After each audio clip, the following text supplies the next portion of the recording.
is good, YouTube? Quinn Wade Basketball Analysis coming to you with a quick video. I wanted to let you guys know I got some new merchandise available, not just t-shirt anymore. I got different type of t-shirt, different type of shirts and logos that you can purchase on my spread shirt, and also hoodies now.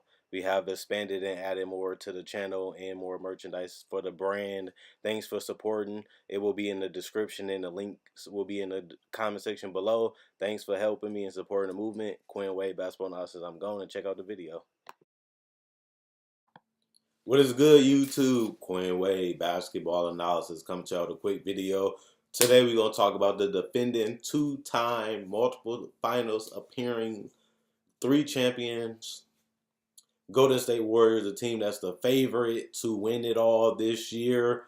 They're the #1 team in the NBA, tied with Toronto for that spot. They both 12-3, but you have to consider that they haven't had Steph Curry some games.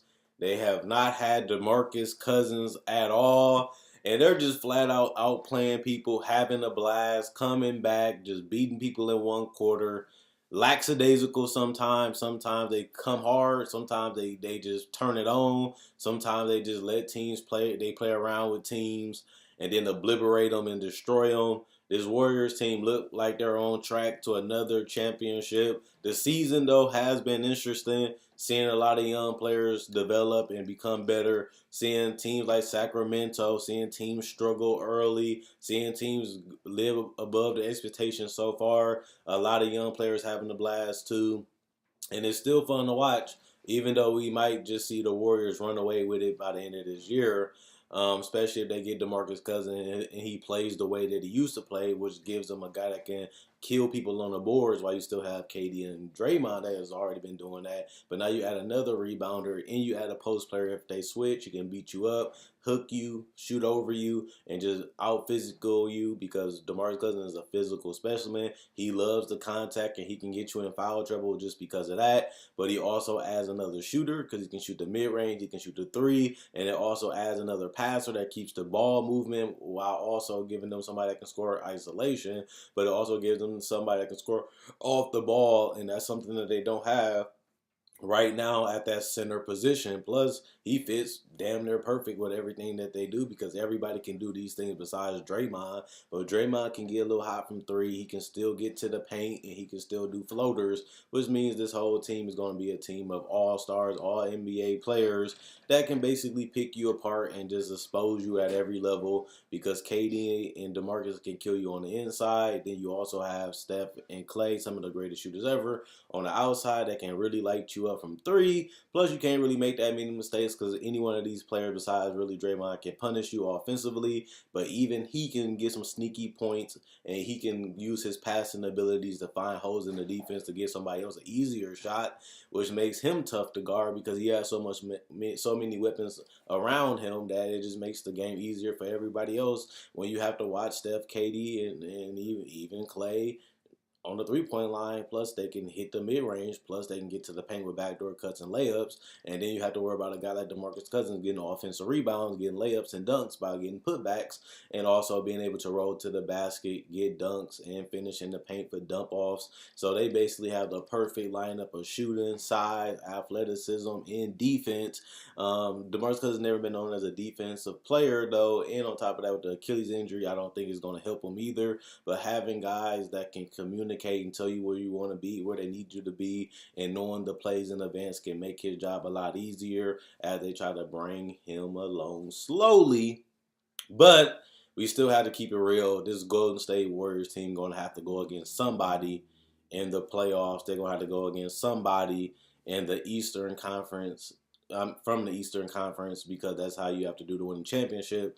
And I just wanted to open up the video to give a lot of respect and credit to this Golden State team because this is one of the best teams we have ever seen, with or without KD or DeMarcus Cousins. But now that they have both, we have to judge them right now because that's what they have. But They have been so excellent, and they have looked still unbeatable at some times. And the fact that they're not even fully healthy and have the whole roster intact shows you how scary this team has the potential to be if everybody's healthy, gets on the same page, and they get a little bit more chemistry before the playoffs start. Maybe they do go undefeated in the playoffs. Maybe they don't.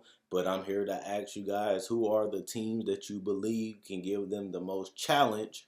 Um, and I'm going to tell the people the teams I feel like. Number one, Toronto. I feel like Toronto can give them a headache because they have the size, they have the length, and the athleticism at the center, power forward, small forward, shooting guard, and point guard position, and they even have good backups off that bench just in case somebody get injured or somebody's struggling. They can try out. They can try different lineups. They can still have floor spacing. They can still have 3-point shooting, and everybody plays together. Nobody's really trying to take all the shots. Even Kawhi Leonard been shooting a lot of shots this year. He still does move the ball. He still doesn't try to dominate the ball, and he still doesn't try to score every single possession. But his ability to play on or off the ball makes him so good because he's a great 3-point shooter and mid-range scorer. Plus, he can score isolation if he has a mismatch. But they also have Jonas to post up people that switch, and he's starting to be able to shoot the 3. But if they need athleticism, they can always put Serge Ibaka at the 5. But he can also hit the 3, and he's starting to put the ball on the ground a little bit more in finishing, and he's a decent free throw shooter. Plus, you have Siakam, a guy that has a lot of hustle, a lot of fight, and a lot of energy, and those are things you can't really teach. It's just that he loves the game of basketball. He plays with a high motor, and he wants to be a good player, which he has already been able to do, but his potential is still through the roof from this year, including the years from now. And then they obviously have Kyle Lowry, a guy that made it to the Eastern Conference Finals, a guy that helped this Raptors team win over 50 games for a couple seasons in a row, and even finished number one in the East last year with 59 wins, almost 60 wins with DeMar DeRozan. And now he's on to another.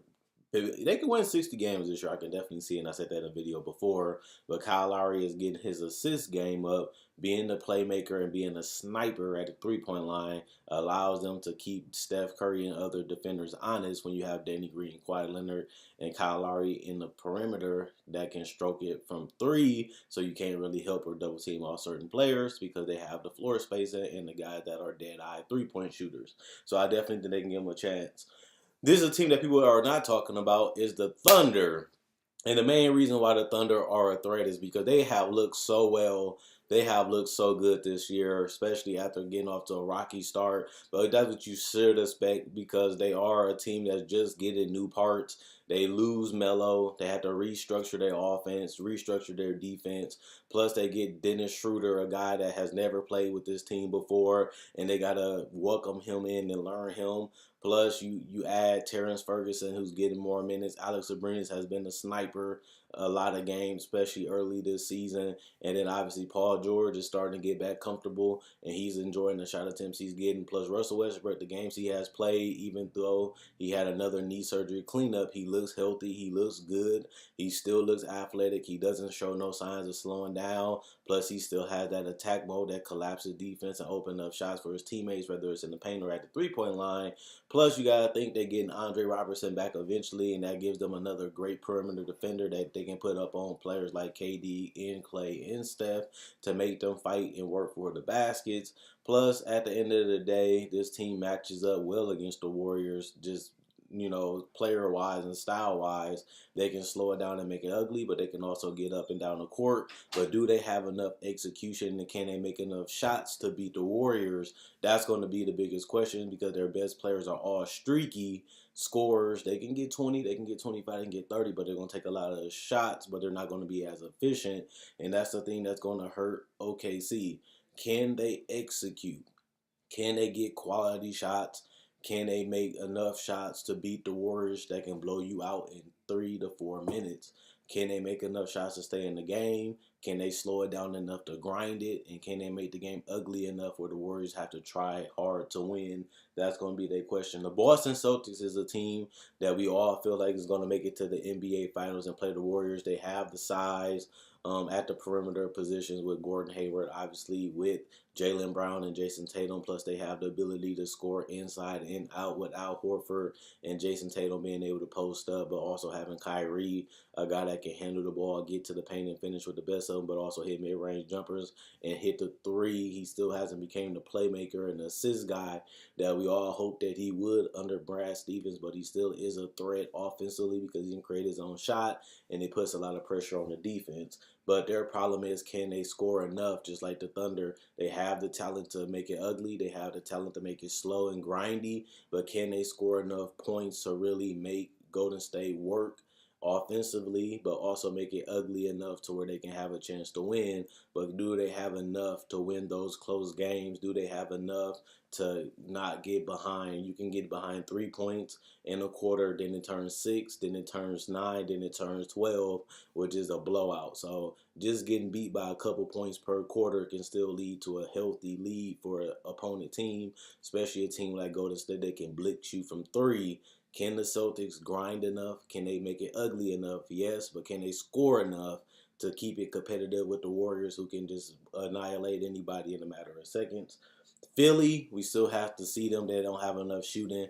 Their bench is not deep enough, but they still have some quality players like Cork Miles and Markelle Fultz, but they also have Jimmy Butler, Joel Embiid, and Ben Simmons, guys that's just a matchup nightmare, and they can pose a lot of threats offensively and defensively to the Warriors, but they just not mature enough. They do a lot of silly turnovers. They take a lot of silly shots, and they have, a team that needs more shooting.